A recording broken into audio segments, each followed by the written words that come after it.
에스라 8장 1에서 36절 말씀입니다. 8장.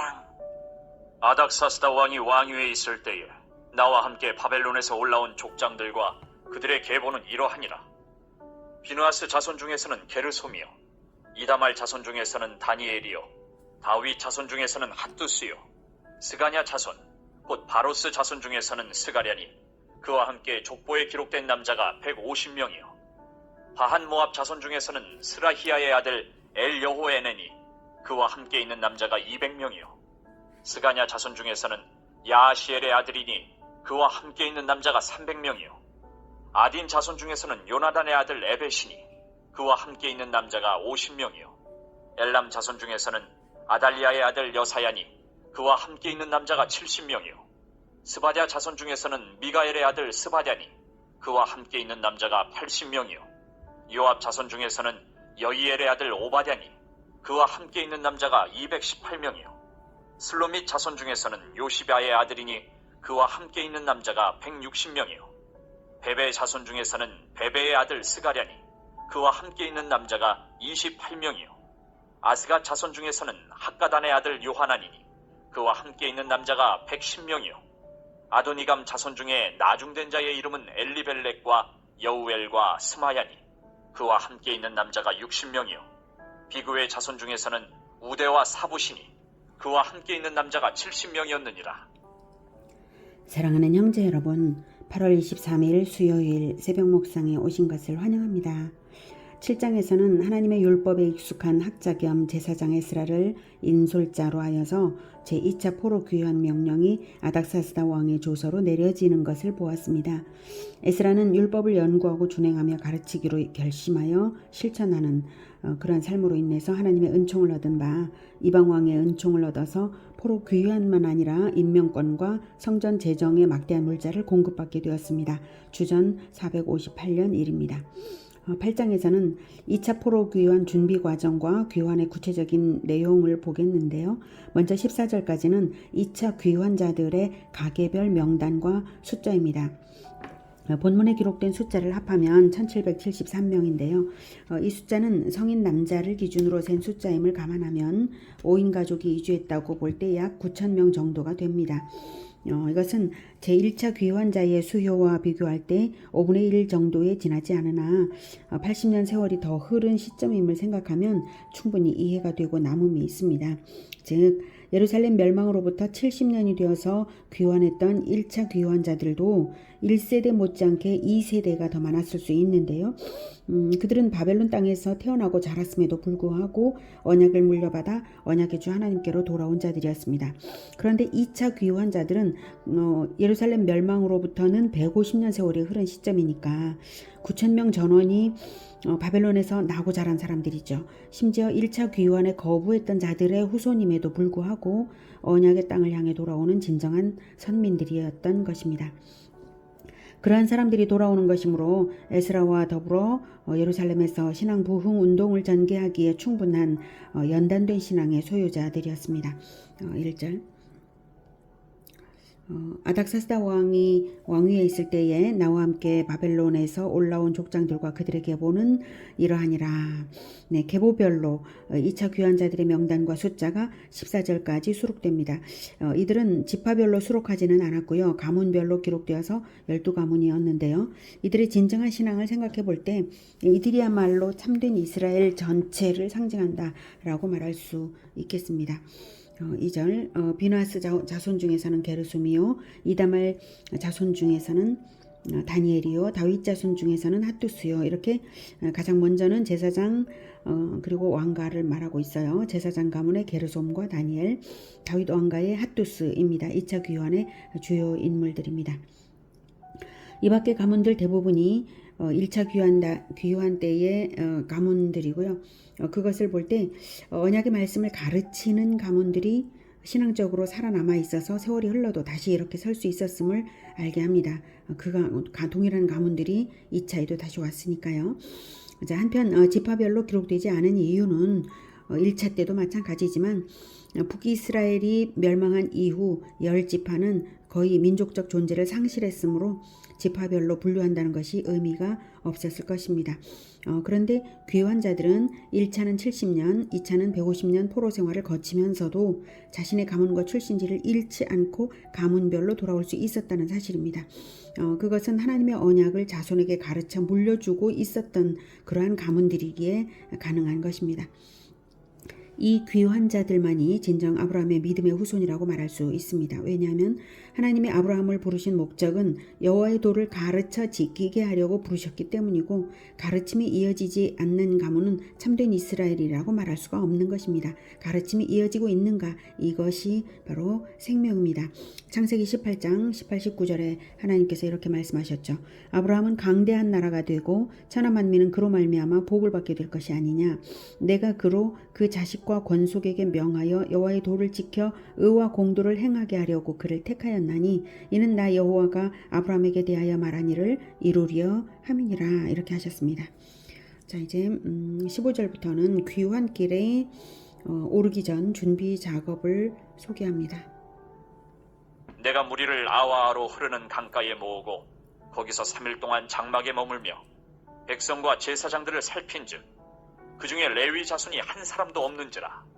이에 모든 족장 곧 엘리에셀과 아리엘과 스마야와 엘라단과 야립과 엘라단과 나단과 스가리아와 무술람을 부르고 또 명철한 사람 요야립과 엘라단을 불러 가시베아 지방으로 보내어 그곳 족장 이또에게 나아가게 하고, 이또와 그의 형제 곧 가시바 지방에 사는 느디님 사람들에게 할 말을 일러주고 우리 하나님의 성전을 위하여 섬길 자를 데리고 오라 하였더니, 우리 하나님의 선한 손에 도우심을 입고 그들이 이스라엘의 손자 레위의 아들 말리의 자손 중에서 한 명철한 사람을 데려오고 또 세레랴와 그의 아들들과 형제 18명과 하사랴와 무라리 자손 중 여사야와 그의 형제와 그의 아들들 20명을 데려오고 다윗과 방백들이 레위 사람들을 섬기라고 준 느디님 사람 중 성전 일꾼은 220명이었는데 그들은 모두 지명받은 이들이었더라.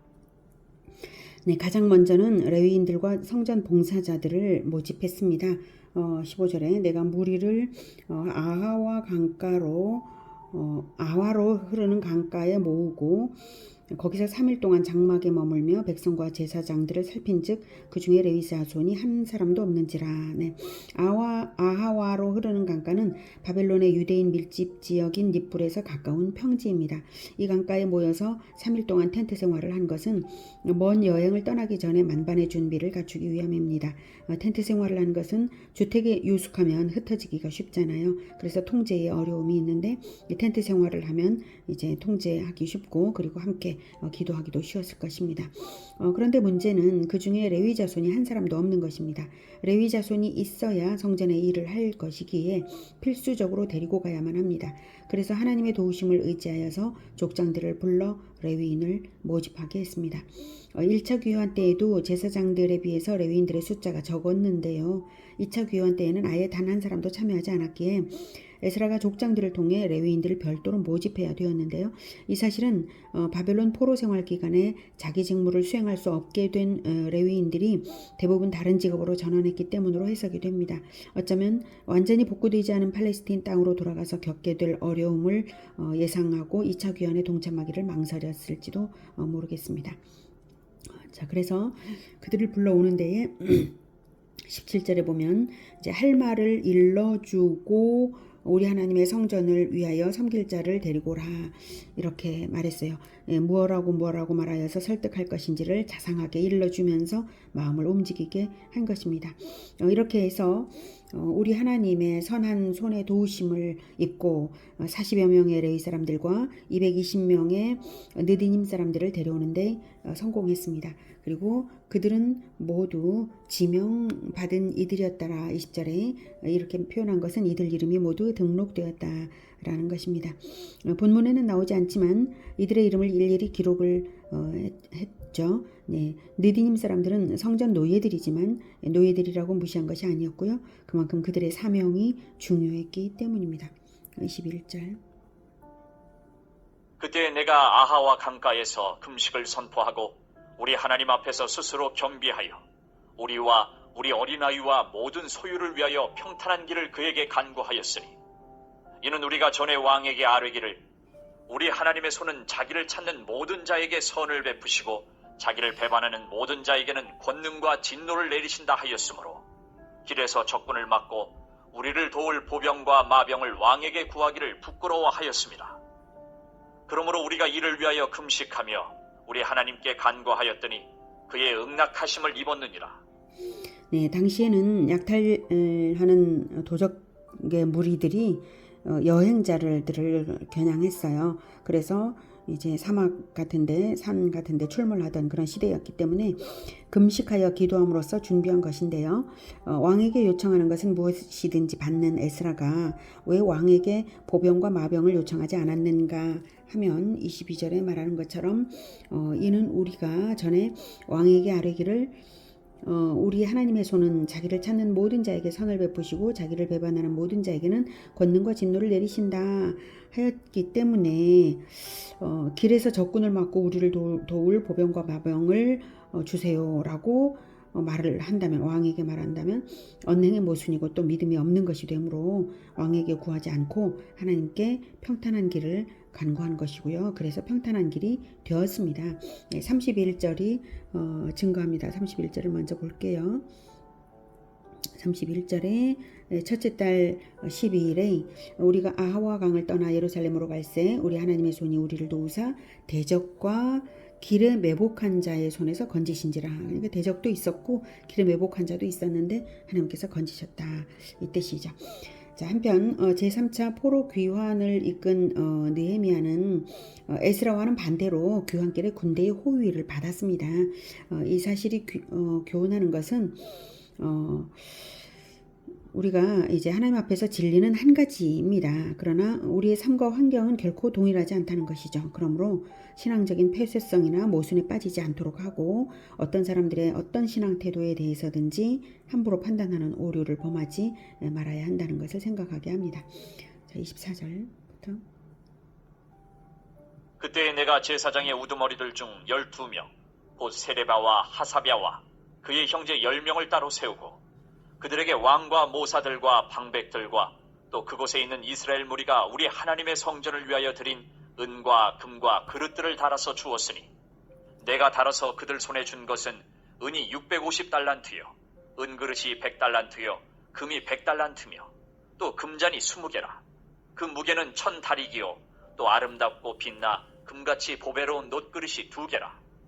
내가 그들에게 이르되 너희는 여호와께 거룩한 자요 이 그릇들도 거룩하고 그 은과 금은 너희 조상들의 하나님 여호와께 즐거이 드린 예물이니 너희는 예루살렘 여호와의 성전 골방에 이르러 제사장들과 레위 사람의 우두머리들과 이스라엘의 족장들 앞에서 이 그릇을 달기까지 삼가 지키라. 이에 제사장들과 레위 사람들이 은과 금과 그릇을 예루살렘 우리 하나님의 성전으로 가져가려 하여 그 무게대로 받으니라. 네, 24절에 그때 내가 제사장의 우두머리들 중 12명 곧 세레비야와 하사랴와 그의 형제 10명을 따로 세우고 라고 나오는데요. 18절과 19절을 보면 세레비야와 하사랴는 제사장의 우두머리들이 아니라 일반 레위인이었습니다. 그러므로 본절을 이해함에 있어서 제사장의 두목 중 12사람과 또한 세레비야와 하사랴와 그의 형제 10명을 따로 세우고로 보아야 한다는 주장도 있습니다. 일리가 있다고 생각이 됩니다. 25절 이하를 보면 그들이 담당할 예물의 양이 엄청나기 때문에 12명 이상이 요구되어야 할 것 같습니다. 자, 25절 이하의 예물들은 은이 650달란트, 한 달란트는 34kg이기 때문에 은 650달란트는 22,100kg입니다. 그리고 은그릇이 100달란트, 이것은 3,400kg, 금이 100달란트, 3,400kg, 금잔이 20개, 금같이 보배로운 놋그릇이 2개. 자, 이렇게 이제 했기 때문에 여러 사람이 필요한 것이죠. 자, 이로써 에스라는 성전에 두게 될 금, 은, 기명의 선물들을 취급하는 책임자로 제사장들을 세웠고 이를 운반하는 책임자로 레위인들을 따로 세운 것입니다. 이로써 성전의 예물들은 더 이상 세속적인 사람의 손에 두지 않고 거룩한 사람의 손에 두게 되었습니다. 귀환에 앞서 행한 이러한 준비 작업들을 통해서 얼마나 치밀하게 하나님의 일을 준비했는지 알 수 있습니다. 예루살렘에 돌아가서 실시할 율법 교육과 성전 제사 제도의 회복을 위해서 레위인들과 성전 봉사자들을 먼저 모집했으며 무려 1500km에 달하는 귀한 길을 순조롭게 마치기 위해 금식 기도에 힘썼습니다. 그리고 헌물 관리자들의 선정은 도중에 만날지 모르는 강도 때에 대비하기 위해서도 반드시 필요하죠. 이와 같은 준비 때문에 위기를 넘길 수 있었습니다. 31절부터 첫째 달 12일에 우리가 아하와 강을 떠나 예루살렘으로 갈새 우리 하나님의 손이 우리를 도우사 대적과 길에 매복한 자의 손에서 건지신지라.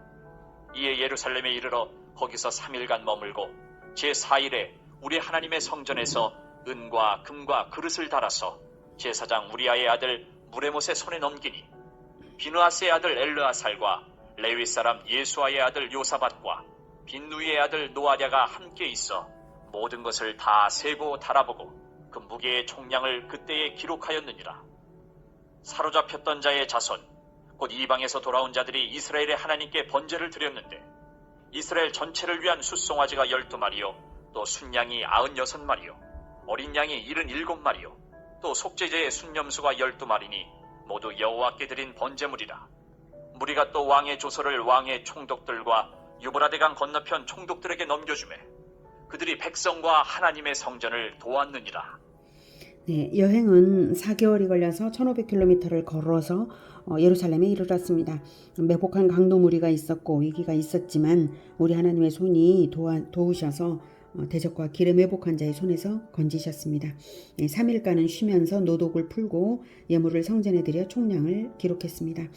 한편 33절에 제사장 우리아의 아들 무레못의 손에 넘기니 라고 나오는데요. 제사장 우리아의 아들 무레못은 학코스 자손으로서 에스라 2장에 보면 학코스 자손은 불명확한 혈통으로 인해 제사 업무를 볼 수 없었습니다. 근데 여기서 제사장 업무를 하는 것으로 보아서 그 후에 제사장의 후예로 혈통이 밝혀진 듯 합니다. 무레못은 그렇게 밝혀진 것이 마땅하다고 느껴질 만큼 굉장히 신앙의 모범을 많이 보였는데요. 느헤미야가 총독되었을 때는 예루살렘 성벽을 2군데나 복구한 자이고요. 또한 에스라와 느헤미야의 인도 아래 주전 444년에 성벽을 완성한 후에 하나님과 언약을 맺을 때 서명한 사람 중 하나입니다. 예. 에스라 근거 구절들을 읽어드릴게요. 에스라 2장 61절에는 제사장 중에는 하바야 자손과 학코스 자손과 바르실레 자손이니 바르실레는 길르앗 사람 바르실레의 딸 중에 한 사람을 아내로 삼고 바르실레의 이름을 따른 자라. 이들을 이제 불명확한 자들이다라고 얘기를 했고요. 그 다음에 느헤미야 3장 4절에는 그 다음은 학코스의 손자 우리아의 아들 무레못이 중수하였고 이렇게 성벽 중수에 헌신했음을 나타내고요. 또 느헤미야 3장 21절에도 그 다음은 학코스의 손자 우리아의 아들 무레못이 한 부분을 중수하여 이렇게 2군데를 모범적으로 성벽 중수를 했습니다. 35절이 이제 35절에 보면 이제 돌아온 자들이 이스라엘의 하나님께 번제를 드렸는데 이스라엘 전체를 위한 수송아지가 12마리요 이러면서 이제 번제물의 숫자들을 나열하는데요. 번제를 드렸는데 이스라엘 전체를 위해서 드렸습니다. 1차 때처럼 제사를 드렸는데 온 이스라엘을 위해 드렸습니다. 1차든 2차든 온 이스라엘이고 또 온 이스라엘을 대표합니다. 그리고 많은 번제물로서 하나님께 헌신할 것을 다짐했습니다. 비록 돌아온 자들이 12지파 전체가 아니라 할지라도 자기들은 12지파라고 하는 하나님 앞에서 12지파인 거죠. 그렇게 해서 이제 온 이스라엘을 대표하는 12를 이제 강조하여서 하나님께 제물을 올려드린 것입니다. 그런 의미로. 자, 그리고 36절 무리가 또 왕의 조서를 왕의 총독들과 유브라데강 건너편 총독들에게 넘겨주매 그들이 백성과 하나님의 성전을 도왔느니라. 팔레스틴을 다스리는 총독들은 이제는 왕의 조서를 확인하고 적극적으로 에스라의 일을 도울 수밖에 없었을 것입니다. 하나님의 은총으로 제2차 귀환의 모든 과정과 결과가 형통하였습니다. 그리고 이 모든 과정에는 하나님의 율법에 익숙한 에스라가 있었습니다. 우리는 에스라가 여호와의 율법을 연구하여 준행하며 윤리와 규례를 이스라엘에게 가르치기로 결심하였었던 이것을 마음 깊이 새겨 따라야 하겠습니다. 진리의 말씀을 가르쳐 지키게 하는 그 사람과 교회를 중심으로 하나님께서 지켜 보호하시며 세상 역사도 움직여 가시기 때문입니다. 기도하겠습니다. 은혜가 충만하신 하나님 아버지, 진리의 사람들을 지켜주시는 것을 감사를 드립니다. 진리이신 우리 주 예수님을 따라서 우리가 생명을 다해 이 진리를 따를 수 있도록 주님 도와주시옵소서. 에스라처럼 진정으로 하나님의 말씀을 연구하고 준행하며 가르쳐 지키는 우리 모두가 되게 도와주시옵소서. 그리고 신앙 개혁이 필요할 때 모범적으로 앞장서서 적극적으로 하나님께 돌아가는 그런 우리 모두가 되도록 도와주시며 어려움 앞에서도 하나님을 의지하여 승리하는 우리 모두가 되게 주님 도와주시옵소서. 예수 그리스도 이름으로 기도드립니다. 아멘. 이어지는 시간은 개인 기도 시간입니다.